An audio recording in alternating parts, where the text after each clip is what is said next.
Bonjour à tous et à toutes. Le groupe thématique handicap vous propose cette première formation sur la question du handicap en France afin de mieux comprendre et de cerner les enjeux de cette problématique qui concerne 12 millions de Français et de leurs familles.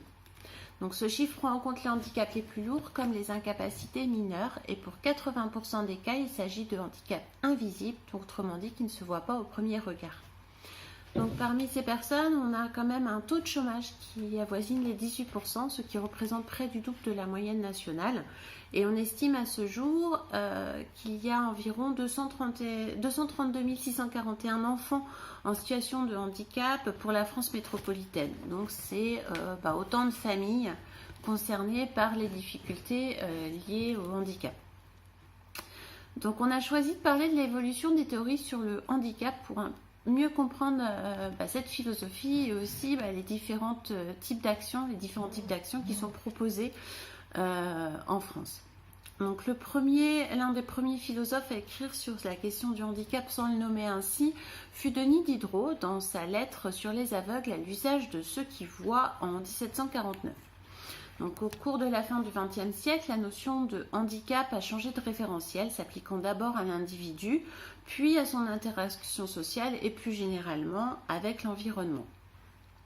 Donc, selon la version 2019 du programme Quality Rights de l'Organisation mondiale de la santé, il existe différents modèles de handicap, un modèle qui va être basé sur la charité, un modèle qui va être basé sur le médical, un modèle basé sur la société et un modèle basé sur les droits de l'homme.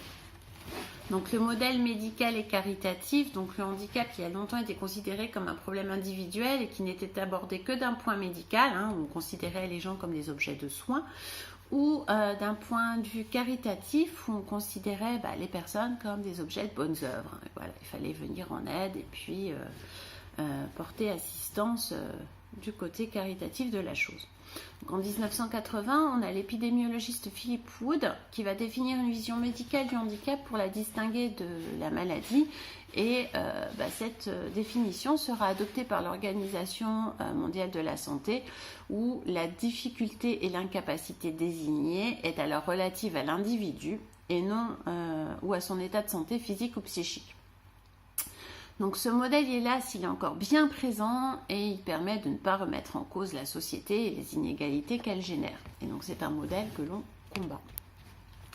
Donc le modèle social et environnemental, ce modèle social du handicap, il est né de la critique justement de ces interprétations au cours des années 1970 au Royaume-Uni et aux États-Unis. Dès le milieu des années 80, il y a d'autres modèles qui ont pris corps à partir des travaux d'organisations internationales telles que l'ONU ou l'OMS, ne faisant plus référence ni à la déficience ni à l'incapacité, mais bel et bien aux interactions entre une personne et son milieu. Donc on va trouver ainsi les définitions suivantes issues des règles pour l'égalisation des chances des personnes handicapées à la suite du programme des Nations Unies qui va de 1982 à 1993. Donc en 1982, ils vont écrire que le handicap est fonction des rapports des personnes handicapées avec leur environnement et qu'il surgit lorsque ces personnes rencontrent des obstacles culturels, matériels ou sociaux qui sont à la portée de leurs concitoyens. Donc le handicap, il va donc résider dans la perte ou la limitation de participer sur un pied d'égalité avec les autres individus à la vie de la communauté. En 1993, ils vont enrichir cette définition en expliquant que par handicap, il faut entendre la perte ou la restriction des possibilités de participer à la vie de la collectivité à égalité avec les autres. On souligne ainsi les inadéquations du milieu physique et des nombreuses activités organisées, information, communication, éducation, qui ne donnent pas accès aux personnes handicapées à la vie de la société dans l'égalité. Donc on a donc le rapport à la normalité qui est abandonné au profit d'une définition du handicap relative à ce qui va faire obstacle à la vie communautaire. Donc on comprend ainsi donc plutôt le handicap comme un désavantage social dont la société est en partie responsable. Et pour incarner ce changement, l'expression handicapée est souvent délaissée au profit d'autres expressions comme personne en situation de handicap afin de distinguer la personne des situations de handicap rencontrées dans sa vie. Donc, selon le professeur Claude Amonet, on accentue la stigmatisation de la personne que l'on qualifie d'handicapée, comme si la responsabilité de ce qui se passe pour elle lui revenait. Et on va rajouter qu'en fait, c'est pas ce qui définit la personne, c'est pas le fait qu'elle soit handicapée. Voilà, c'est avant tout une personne qui rencontre des situations de handicap.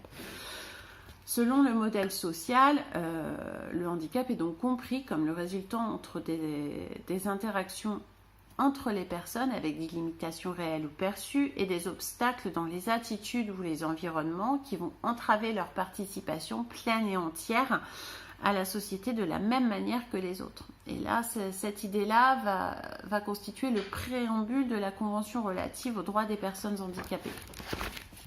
Donc en France, la loi du 11 février 2005 va définir légalement le handicap comme suit. Constitue un handicap au sens de la présente loi toute limitation d'activité ou restriction de participation à la vie en société subie dans son environnement par une personne en raison d'une altération substantielle durable ou définitive d'une ou plusieurs fonctions physiques, sensorielles, mentales, cognitives ou psychiques, d'un polyhandicap ou d'un trouble de santé invalidant. Donc il y a des étapes législatives bien évidemment qui ont précédé cette loi depuis la création de l'Office national des anciens combattants et victimes de guerre, l'ONAC, en passant donc par plusieurs lois sur le handicap. Notamment la loi du 30 juin 1975, c'est cette loi qui va faire de l'intégration des personnes handicapées une obligation nationale, ce qui remplace l'ancienne conception basée sur la perception de pensions de groupes spécifiques d'accidentés du travail ou d'invalides de guerre par exemple. Vous avez la loi du 10 juillet 1987, donc qui est une loi sur 3 grands principes, la non-discrimination, le droit aux aides et services spéciaux et l'intégration par l'emploi avec l'instauration des quotas. Et enfin, la loi de 1990 qui va instaurer un délit de discrimination à l'encontre des personnes en situation de handicap. Donc, l'événement majeur, vous l'avez bien compris, ça reste l'adoption de la Convention relative aux droits des personnes handicapées qui a été adoptée le 13 décembre 2006 au siège des Nations Unies à New York, que la France a ratifié le 30 mars 2007 et ratifié le 18 février 2009. Donc la Convention ONU, qu'est-ce que c'est ? C'est juste le premier grand traité du XXIe siècle en matière de droits de l'homme. Donc cette convention va marquer une mutation dans les attitudes et les stratégies envers les personnes en situation de handicap. Ce texte se veut avant tout un instrument des droits de l'homme comportant une dimension sociale explicite.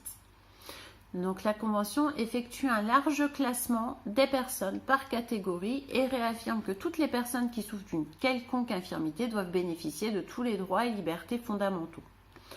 Elle va éclairer et préciser la façon dont toutes les catégories de droits s'appliquent aux personnes en situation de handicap et elle va désigner des domaines où des adaptations permettraient à ces personnes d'exercer effectivement leurs droits ainsi que les domaines où il y a violation de ces droits et où il convient de renforcer la protection de ceux-ci.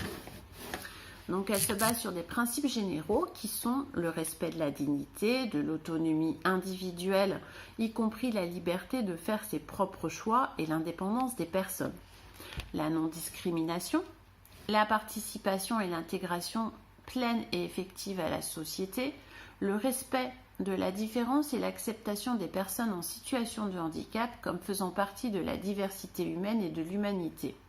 Alors, ça semble redondant de le dire, mais quand on voit le nombre de saisines, j'en parlerai tout à l'heure, de discrimination liée au handicap, c'est important en effet de le repréciser. L'égalité des chances, l'accessibilité, l'égalité entre les hommes et les femmes, le respect du développement des capacités de l'enfant handicapé et le respect du droit des enfants à préserver leur identité.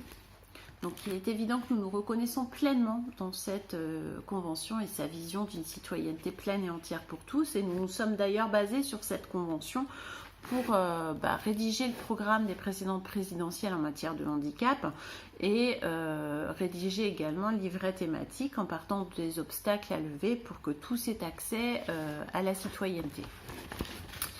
Donc les obstacles, ils se matérialisent quand il faut aller à l'école, se former, travailler, se soigner, se loger, se déplacer, vivre tout simplement et vivre décemment, ceux-ci sont encore des obstacles pour bon de citoyennes et citoyens qui vont se heurter chaque jour à une société inaccessible. Donc si quelques avancées ont lieu, notamment en matière de droit de vote, on est encore très très loin en matière d'accès à la citoyenneté et d'accessibilité justement au statut de citoyen pour tous. Donc les baisses drastiques de subventions, les diminutions de moyens humains qui vont exclure chaque jour des femmes, des hommes, des enfants, des familles du fait de leur handicap tout simplement. Donc je parlais tout à l'heure de la discrimination et de l'urgence de la situation. Donc en 2019, il y a eu 103 066 saisines auprès du défenseur des droits. Donc pour plein de motifs, des difficultés notamment avec les services publics, mais pour 17% des cas, il y avait quand même le non-respect du droit des enfants, malades ou handicapés, ce qui est énorme. Et donc le fait de réaffirmer justement l'accès de ces enfants au bon développement et puis à leurs droits, et vous voyez que on est encore très loin du compte. Et concernant les saisines pour discrimination, le principal motif de saisine, c'était le handicap à 22% des cas. Donc vous voyez que même si on a ratifié cette convention, on est bien loin de cette mise en application et qu'il ne s'agit pas juste de signer et de ratifier, encore faut-il pouvoir l'appliquer. Donc on parlait tout à l'heure de cette convention comme étant un outil, donc elle doit être justement appliquée de la plus petite échelle communale à la plus grande nationale et devenir véritablement l'instrument qui va faire tomber toutes les barrières liées au handicap. Donc une politique mais handicap, ça ne peut se résumer à des mesurettes. Celle-ci doit être au cœur de toutes les politiques et actions menées afin de garantir à toutes les personnes au quotidien dans leur environnement leurs droits et forcément leur citoyenneté. Et donc, c'est juste le fait de pouvoir mettre fin à cette double peine et de permettre à toutes les personnes de vivre tout simplement. Et ceci, on le fera qu'en levant toutes les barrières de cette société. Et l'idée, c'est de faire une société accessible à tous. Voilà. Donc cela commence par inclure systématiquement la question du handicap dans chaque action politique avec la volonté de se conformer à la Convention. La Convention, ça doit être vraiment une boussole. Comme ça doit être le cas en fait pour tous les droits humains. C'est une sorte de règle universelle. Voilà. Donc bien vérifier à chaque fois que on va légiférer, que l'on va mettre en place une action, que tous y aient accès et de la même façon.